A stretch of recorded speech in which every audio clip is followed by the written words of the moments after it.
తాకట్టులో ఉన్న బంగారాన్ని విడిపించి ఆ రోజు ఆన్లైన్ రేటుకే మేము కొంటాం. Sharma gold company. నమస్తే, వెల్కమ్ టు సుమన్ టీవీ. నేను మీ యామ్ని. ప్రస్తుతం మనతో ఉన్నారు ప్రముఖ ఆధ్యాత్మికవేత్త డాక్టర్ అనంతలక్ష్మి గారు ఉన్నారు. అమ్మతో మాట్లాడి మనకున్న సందేహాలను అడిగి తెలుసుకుందాం. నమస్తే అమ్మ. నమస్తే అమ్మా. అమ్మ, కొన్ని ప్రత్యేకమైన రోజుల్లో కొంతమంది బంగారం అనేది కొనుగోలు చేస్తూ ఉంటారమ్మా. ఎక్కువగా జనాలు వచ్చేసి అక్షయ తృతీయ రోజు. ఆ రోజు కొనడం వల్ల ఏమైనా బంగారం డబుల్ అవుతుందా, లేకపోతే అదొక రూల్ అమ్మ కొనాల్సింది? నాకు తెలిసినంత వరకు ఆ రోజు బంగారం కొనాలి అన్నటువంటి మాట ధర్మశాస్త్రాల్లో ఎక్కడా లేదు. పైగా అక్షయ అనేటటువంటి పదం అక్కడ ఉంది కనుక క్షయము కానిది, నాశము లేనిది. ఈ నాశము లేనటువంటిది ఏదైనా సంప్రాప్తిస్తే ఆ రోజు దొరికింది, నాశం లేకుండా ఇంకా వస్తూనే ఉంటుంది అని లెక్క. ఇవాళ బంగారం కొనుక్కుంటే అలా బంగారం వస్తూనే ఉంటుందని. కానీ అక్కడ మర్చిపోతున్న విషయం ఏమిటంటే, బంగారం మీకు ఎలా వచ్చింది? డబ్బు ఖర్చు పెడితే కదా వచ్చింది. అంటే ఈ ఖర్చు పెట్టడం అన్నది కూడా అక్షయంగా పెడుతుందా లేదా? వెళ్తుంది.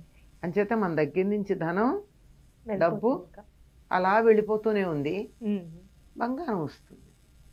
అది అక్షయ తృతీయ నాడు ఏదైనా సత్కార్యం చేస్తే ఫలితం అక్షయంగా ఉంటుంది అని చెప్పారు. అంటే మిగిలిన రోజున చేసిన దానికి ఇంత ఫలితం ఉంటే, అక్షయ తృతీయ నాడు చేసినటువంటి దానికి ఇంత ఫలితం ఉంటుంది. ఒకవేళ మనకి అనుకోకుండా బంగారం ఎవరైనా ఇచ్చినట్టయితే, మనకు అనుకోకుండా బంగారం లభించినట్టయితే, అది ఎప్పుడో రావాల్సింది రాక రాక ఆనాడు వచ్చినట్టయితే అదేమన్నా అక్షయంగా ఉండే అవకాశం ఉంది తప్ప, బంగారం కొంటే అక్షయ తృతీయ నాడు అలా అక్షయంగా బంగారం వస్తుంది అని చెప్పలేం. ఒకవేళ వచ్చినా అంత డబ్బు ఖర్చే అవుతుంది. కానీ అక్షయ తృతీయ నాడు ఏం చేయాలని చెప్పబడిందంటే, వేసవికాలం వస్తుంది కనుక చక్కగా గొడుగు, తెల్లని వస్త్రాలు, చెప్పులు, ప్రప ఇవి దానం చేయాలి. ప్రప అంటే చలివేంద్రం అంటారు. చలివేంద్రం తెలుసా? చలివేంద్రం అంటే చల్లని నీళ్లు పెట్టి ఉచితంగా అందరికీ నీళ్ళు ఇచ్చేది. ఇవి చెయ్యాలి. ఎందుకంటే ఇవన్నీ మనకి ఇవి చెయ్యడం వల్ల అక్షయమైనటువంటి ఫలితం ఉంటుంది. మామూలు రోజున ఒక గ్లాసులో మంచినీళ్ళు ఇచ్చిన దానికన్నా ఈనాడు గనక ఒక చలివేంద్రాన్ని ఏర్పాటు చేస్తే దానివల్ల అంతులేనటువంటి ఫలితం లభ్యమవుతుందన్నారు. ఎందుకంటే ఇదంతా రాబోయేదంతా వేసవికాలం. ఈ వేసవికాలంలో అవతల మనుషులకి ఏం కావాలో అది ఇవ్వటం మంచిది. బంగారం దానం చేయడం కూడా మంచిది. అది కష్టమేమమ్మా. ఎందుకు కష్టమమ్మా? నాకు కావాలి, నాకు బంగారం కావాలంటే నువ్వు నాకు దానం చేసావు అనుకో, నీకు బోల్డ్ బంగారం వస్తుంది. దానం చేసినందువల్ల ఫలితం వస్తుంది. మామూలు అప్పుడు ఇంత ఒక గ్రాము బంగారం దానం చేస్తే ఎంత ఫలితం వస్తుందో, ఇవాళ 1 గ్రాము బంగారం దానం చేస్తే అక్షయమైన ఫలితం వస్తుంది. అది నీకు ఉపయోగపడుతుంది. నువ్వు నాకు ఇచ్చావు అనుకో, ఇవాళ నాకు బంగారం వచ్చింది కనుక సంవత్సరం అంతా వస్తూనే ఉంటుంది. ఇలా ఆలోచించాలి. కానీ ఆనాడు చేయవలసింది మాత్రం ఇదమ్మా. దానికి గాను ఏం చేయమని చెప్పారంటే, ఇంతకు ముందుగానే ఒక నీటి కుండ, నీళ్లు పట్టే కుండ కొని దానిలో ఈ 2-3 రోజుల పాటు నీళ్లు పోసి కడగాలి. ఎందుకంటే మట్టి కుండని వెంటనే వాడరు. అంచేత 2-3 రోజులు నీళ్లు పోసి కడిగి శుభ్రం చేసి ఉంచి, ఇవాళ అంటే అక్షయ తృతీయ నాడు దాని నిండా సుగంధభరితమైనటువంటి నీటిని పోయాలి.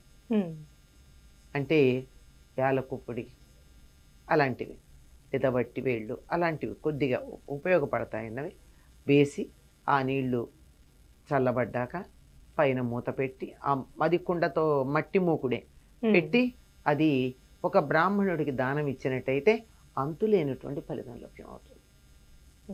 అలాగే వచ్చేది వేసవికాలం కనుక తెల్లని వస్త్రాలు, చెప్పుల జత, గొడుగు, అలాగే వారందరూ తినడానికి కావాల్సినటువంటి ఆహార పదార్థాలు, తీపి పదార్థాలు, ఇట్లాంటివి అంటే మిఠాయిలు లాంటివి చేసి ఇవి దానం చేస్తే ఫలితం ఉంటుంది, అంతులేని ఫలితం ఉంటుంది. ఇదమ్మా అక్షయ తృతీయ గురించి మనకి పెద్దలు చెప్పినటువంటి మాట. అంతేగాని అక్షయ తృతీయ నాడు బంగారం కొంటే అంతులేని బంగారం వస్తుందంటే ఈ పాటికి అందరి ఇళ్లలోనూ వాళ్ళు బంగారం ఉండాలి. అవును. ఈ మధ్య కాలంలో 15-20 సంవత్సరాలుగా ఇది ఒక పెద్ద స్లోగన్ అయింది. అంతకుముందు మనం ఈ మాటలు ఎరగం కదా. అంతే. అలా అయినట్టయితే ఎంతమందో కొన్న వాళ్ళందరి ఇళ్లలో ఈ ఇళ్ళు బంగారంతో నిండిపోయి ఉండాలిగా ఈ పాటికి. లేదు ఇంకా లేవు కదా. అమ్మ, ఒకవేళ మనం ఆ రోజు బంగారం కొనుక్కున్నామే అనుకోండి, అది మన అమ్మవారి దగ్గర పెట్టాలంటారా? అసలు ఏం చేస్తే మంచిదంటారు?